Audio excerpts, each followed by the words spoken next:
Designing each creature is a collaborative effort between the character, concept, and animation departments. We start by trying to visualize the anatomy of the creature and ask ourselves if this is something that could actually exist. I mean, they're fantastical creatures, but we don't want them to defy the laws of physics. In order to become the best monster hunter, you must first learn how to understand your foes. Books and essays usually give you the information you need, where they can be found, their attack pattern, and what they fear. And it is your job to figure out the best way to kill them. Geralt has a lot of tools available at his disposal for fighting enemies in The Witcher 3. His steel sword, for instance, is used primarily for fighting human opponents, and his silver sword, which he uses for fighting monsters. Geralt can also use a crossbow for fighting ranged or flying foes that are trying to keep their distance from him. Crossbow is also very useful for fighting underwater against swimming monsters, such as the Siren. Harpies are vile feather creatures that fly around you and circle you. Now the only way to deal with them is first to bring them down. And that's where your art spell comes in handy. Sort of compressed air that will bring them down to the ground where you can finish them with your sword. Some monsters in The Witcher 3 can actually swim. These can attack the player while he's in the water and even go as far as attacking his boat.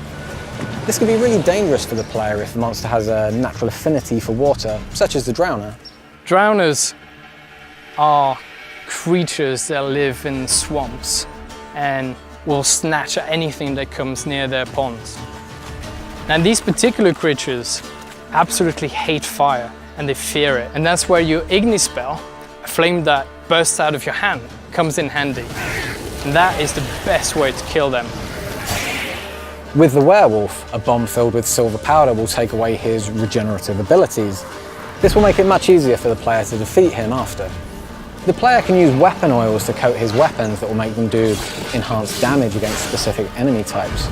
The real trick to using this, though, is to know when and where to use them, and that judgment is left up to the player based on his surrounding environment, the weather, and even territorial marks that other monsters may have left in the area.